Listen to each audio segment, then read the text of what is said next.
Bonjour à vous et bienvenue sur cette chaîne, donc en ce mercredi 22 novembre 2023. Apparemment, j'ai eu un commentaire via les trois partages que je vous ai fait dernièrement que le son pardon, était pas assez fort. C'est fort possible, puisque quand je vous ai fait ce partage, comment dire, je trouve pas mes mots, ça y est, ça commence bien dès le matin. Euh, Mon trépied était très haut, voilà. Donc j'espère que vous allez bien, voilà. Donc ici aujourd'hui, pour une fois, nous allons avoir du soleil, ou le soleil sera peut-être voilé, mais enfin pas de pluie.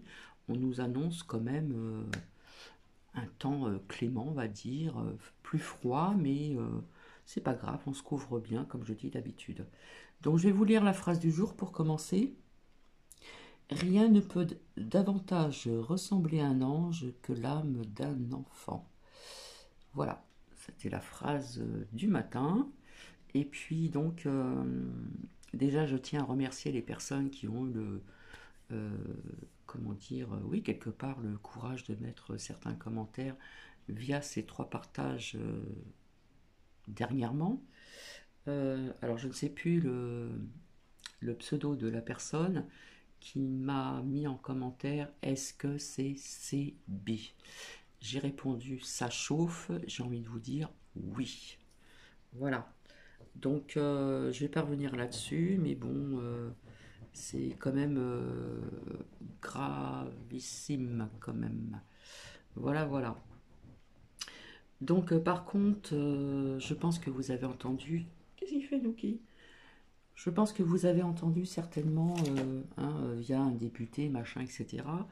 Donc, comme je n'ai pas regardé les actus, hein, à la télé, eh bien, j'ai trouvé autre chose donc sur YouYou, je pense que vous connaissez. On va dire un macro arrobase ministre 3 petits points euh, pris en flagrant délit. Voilà. Euh, Rappelez-vous, pour celles et ceux qui me suivent, je vous avais dit qu'il y avait des vérités, des mises en lumière, comme je disais, où je vous disais aussi, j'avais sorti la lame aussi, et je vous avais dit les masques tombent. Eh bien oui, c'est en train de tomber. Alors c'est vrai que je suis apolitique, mais bon, quand j'ai entendu ceci sur YouYou, eh bien croyez-moi, ça m'a fait un plaisir fou. Voilà, entre guillemets, qui représente la France, n'est-ce pas? Voilà, voilà.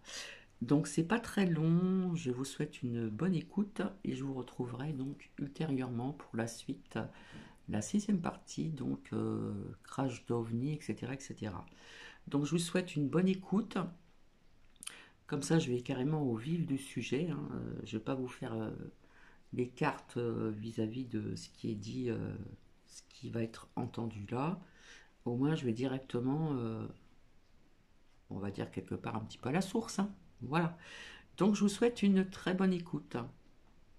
Alors des roses, il y en a encore un petit peu, oui, j'en ai encore une autre qui est en train de sortir aussi, de mon petit rosier. Allez, bonne écoute à vous.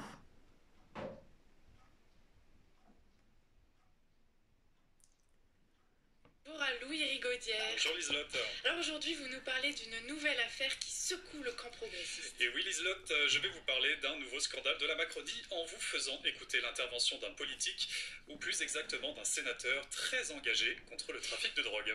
À la Madame vôtre. la Présidente, Monsieur le Ministre, Monsieur le rapporteur, la seule consommation des drogues a causé la mort de 585 000 personnes en 2017, d'après un rapport fait en 2019 par les Nations Unies. Si les produits stupéfiants sont dangereux pour la santé de ceux qui les consomment, leurs trafics sont aussi plus généralement néfastes pour l'ensemble de la société. Ces produits font en effet l'objet d'un commerce lucratif dont les fonds viennent alimenter d'autres activités criminelles, au premier rang desquelles le terrorisme. Parce que le trafic de drogue ne connaît pas de frontières, parce qu'il participe au financement d'actions de déstabilisation contre les États, ces derniers ont intérêt à unir leurs moyens dans leur combat contre la drogue, comme vous l'avez rappelé, Monsieur le Ministre. Alors, l'homme que vous venez d'entendre s'appelle Joël Guerriot et il est actuellement mis en examen pour avoir administré de la drogue à l'insu d'une députée. Alors, ça m'a toujours un peu amusé Incroyable. Incroyable mais vrai. de voir ces prêcheurs de bonne morale qui prônent la vertu en permanence et qu'on attrape au bordel. Mais c'est quand même assez jouissif, on ne va pas se le cacher. D'ailleurs, nous l'avions vécu il y a 10 ans déjà avec un certain Jérôme Cahuzac. Je n'ai pas, monsieur le député, je n'ai jamais eu de compte à l'étranger, ni maintenant, ni avant. Je dément donc ces accusations et j'ai saisi la justice d'une plainte en diffamation car ça n'est que devant la justice, hélas, que les accusateurs doivent prouver la réalité des allégations qu'ils avancent. Voilà, un petit souvenir de 2013 pour ceux qui avaient déjà oublié. Mais ce qu'il y a de plus problématique dans l'affaire Joël Guerriot, c'est que... Ce que j'ai oublié de vous dire, c'est que ça a été dit donc sur la chaîne des médias, quand même. Comment dire BFM, n'est-ce pas? Et puis CNews. Et oui, oui, oui. que son avocat a tenté tant bien que mal de le défendre, mais en dévoilant un détail pour le moins intrigant, au pire gravissime, car il acterait le fait qu'un trafic de drogue se déroulerait dans les arcanes du Sénat. Écoutez. Il y a quelques mois, parce que la campagne était dure, quelqu'un du Sénat lui a donné un euphorisant sans jamais... Quelqu'un du Sénat, c'est-à-dire? Quelqu'un du Sénat... Non, c'est important, pardonnez-moi. Quelqu'un du Sénat ou un sénateur? Joël Guerriot vous dira ou ne dira pas qui est cette personne du Sénat, mais ce n'est pas à moi de le dire. Un sénateur. Et il lui a donné ce produit, sans dire que c'était de l'ecstasy, en disant que c'était un euphorisant pour tenir la route face à cette campagne électorale. Et il ne l'a pas utilisé, il ne l'a pas consommé jusqu'à ce lundi soir où il a souhaité le consommer, mais finalement il ne l'a pas consommé. Alors après ces propos assez surprenants, il faut bien noter que c'est loin d'être une première pour le camp macroniste. Rappelez-vous du député Renaissance Emmanuel Pellerin qui sniffait de la poudre pendant qu'il travaillait sur ses amendements. Évidemment, la justice en a été informée, mais pas de poursuite. C'est quand même pas mal d'être macroniste. Et puis il est loin d'être seul, je crois. Et oui, on se souvient aussi de Laurent Bigorgne, ancien directeur de l'Institut Montaigne et très proche de Macron, qui avait été condamné à seulement 1 an de prison avec sursis pour avoir drogué son ancienne collaboratrice, toujours à son insu. Et malheureusement, des affaires comme ça, dans le joli monde progressiste de la Macronie, il y en a beaucoup. Vraiment beaucoup, comme le rappelle Mathilde Viau de l'Observatoire de violences sexuelles en politique. Gérald Darmanin accusé de viol. Nicolas Hulot accusé de viol. Damien Abad accusé de viol après administration de substances. Je me permets de préciser, parenthèse, qu'il y a eu des non-lieux dans certaines affaires. Oui, j'ai dit accusé, j'ai pas dit non, mais c'est important, mais voilà. Oui, je suis journaliste, absence de condamnation dans d'autres affaires, voilà. Je vous laisse continuer. Couvrons-nous. Benoît Simion accusé et condamné pour violence conjugale. Stéphane Trompi accusé d'harcèlement sexuel.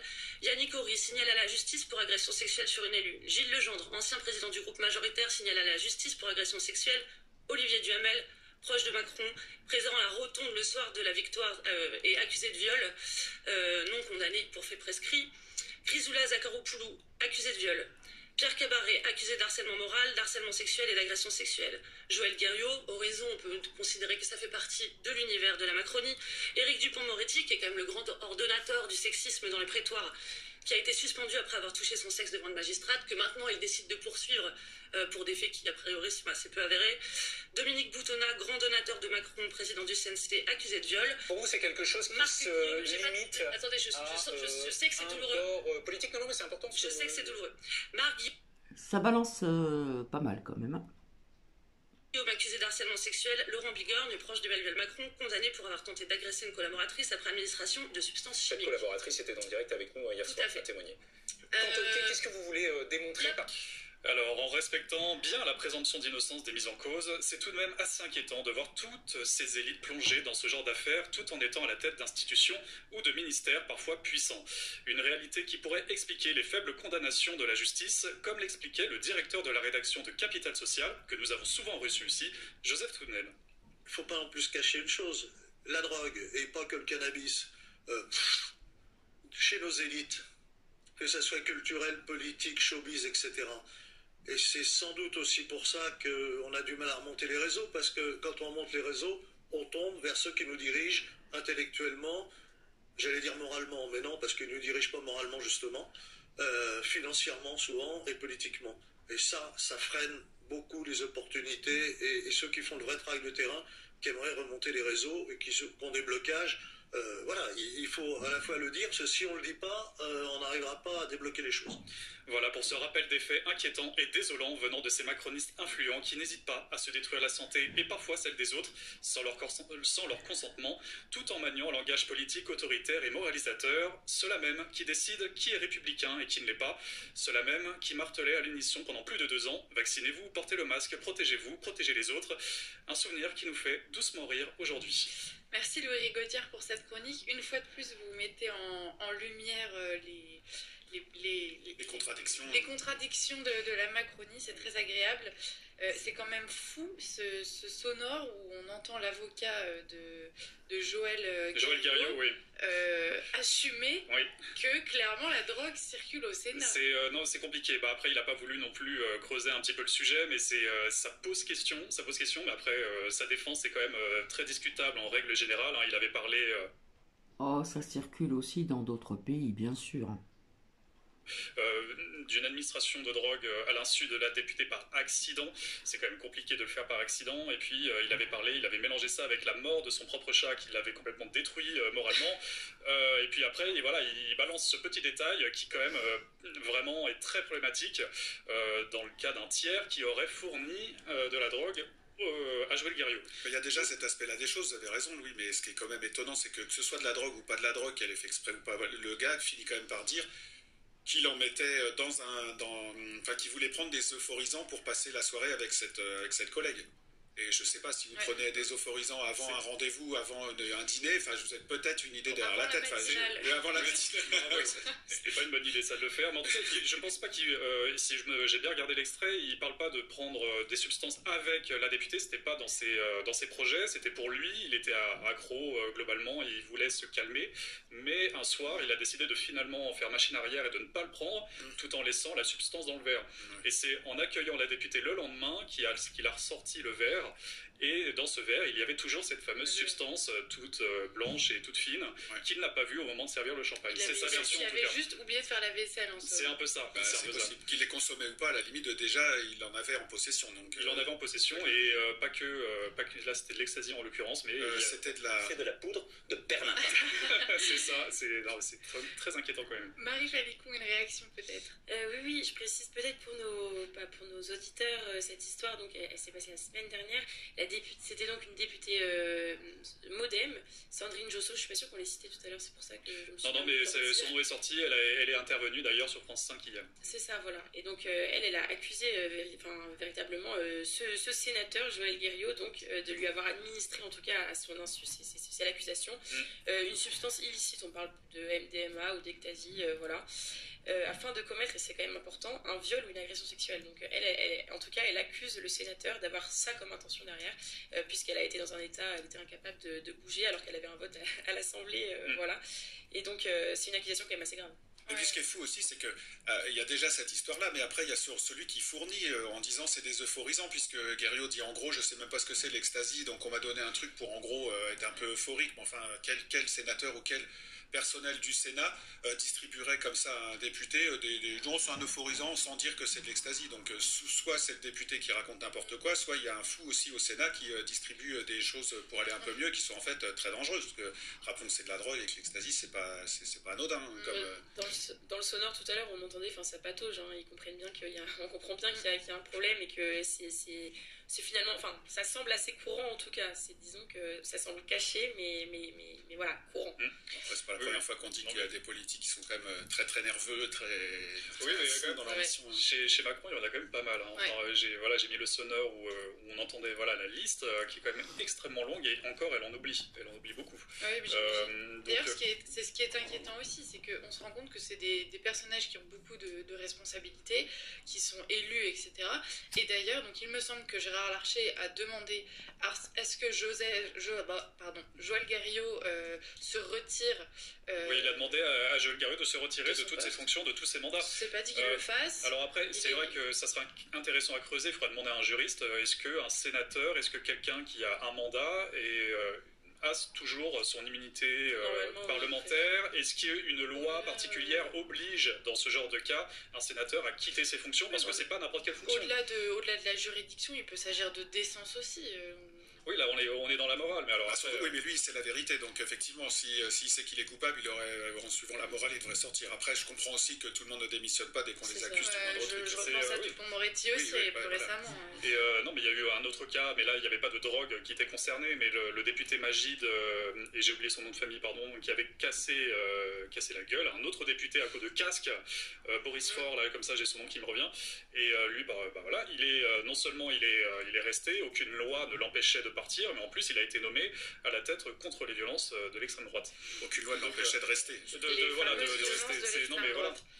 Non, mais voilà, c'est quand même des choses qui posent question, et surtout voilà, que ce sont des gens qui ont de très hautes responsabilités, et à la fois responsabilités morales, et qui nous intiment parfois des ordres, et votent des lois qui sont quand même très autoritaires et très moralisatrices pour l'ensemble des citoyens. Marie Falicon, une réaction. Vous venez de dire tout à l'heure, à juste titre, qu'effectivement, à partir du moment où même le garde des Sceaux ne démissionne pas, comment faire la leçon d'un point de vue judiciaire, en l'occurrence aux parlementaires. Notons ici tout de même que Joël Guerriau a été suspendu de son parti Horizon et de son groupe parlementaire, enfin c'est ce que je viens de lire, mais voilà, c'était confirmé a priori. Mais pour autant, il semble qu'il maintienne son mandat, on verra ce qu'en dit la suite. Il n'y a pas de mise en examen pour le moment. Si, il est mis en examen. Il y a une enquête, oui. Oui, bon, et puis donc tout ça, je suppose, alimente quand même un sentiment d'impunité à partir du moment où en fait on est au pouvoir, tout est permis parce qu'on est en place. C'est pas, alors on va pas dire tout est permis, il faut pas exagérer, mais c'est ce que dit Joseph Touvenel, c'est qu'il y a une réponse judiciaire qui est extrêmement faible et voilà, qui correspond parfaitement à la responsabilité, qui est proportionnelle aux responsabilités que tiennent ces gens. Et forcément, quand on voit Laurent Bigorgne, vu la gravité des faits qui lui étaient reprochés, on parle quand même de la même chose, d'une drogue à son insu. Et voilà, au final, on a 1 an de prison avec sursis, alors que d'habitude, j'avais regardé récemment dans le code pénal, c'est 5 ans de prison ferme. Ah oui, quand même. Donc, évidemment, on en est loin. Mais bon, avec la justice, on a un petit peu l'habitude de ce genre de décalage. C'est quand même triste pour un homme de se dire que la seule solution pour conquérir une femme, c'est de se droguer ou de la droguer, ou les deux, ou d'avoir recours à ce genre d'artifice. Malheureusement, c'est fréquent dans les boîtes de nuit, on le voit bien. Oui, en plus, c'est ça. Les picouzes. C'est ça, faire attention à ses verres, aux picouzes, etc. Mais ici, moi, je rebondis ce que je trouve grave. Ici, il n'y a pas ça. Non, pardon, ce que je trouve grave dans cette affaire, dans la chronique de Louis, c'est vraiment cette banalisation. En fait, c'est normal, quoi, la drogue circule, et puis voilà. Alors qu'en fait, c'est illicite. Enfin, oui, bien sûr. Mais bon, voilà, ça, on a un petit peu l'habitude. Mais j'ai fait aussi ce parallèle avec Jérôme Cahuzac, qui lui était, on se souvient d'une intervention qu'il avait faite derrière un pupitre avec lutte contre les fraudes sociales. Et voilà, lui-même avait été attrapé la main dans le sac. Et voilà, et Joël Guerriau était à la tête d'une mission contre le trafic de drogue. C'était en 2020, notamment de la drogue qui venait de Guyane. Et forcément, voilà, l'extrait parle, date de 2020, évidemment, il est dans ce contexte-là.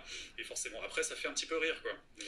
Rire jaune, quand même. Rire jaune, mais c'est merci, merci Louis Rigaudière pour cette chronique. Merci à tous pour votre part. Voilà, donc vive la France. Vous voyez un petit peu les personnes qui sont en place, voilà. Bon, ben voilà, comme je disais, qui était sorti depuis longtemps, les masques tombent, voilà. Bon, il y en a qui le savent, on le sait quand même depuis très longtemps. Mais je pense qu'ils ont oublié une personne. Je sais pas ce que vous en pensez, non? Pimpin, vous voyez de qui je veux parler, Pimpin? Il me semble que c'est celui-là qui, soi-disant, est au pouvoir en France. Voilà. Donc, quand j'écoutais ça, je me suis régalée. Voilà. Donc, voilà. Les vérités arrivent, comme j'avais dit, en tout et pour tout. Voilà. Donc, je reviendrai tout à l'heure pour le 6e partage, crash d'OVNI, et ça parlait de Roswell. Voilà. Je vous souhaite donc, non, je vous dis pas tout de suite une bonne journée. Je vous dis donc à tout à l'heure. Voilà. Bisous.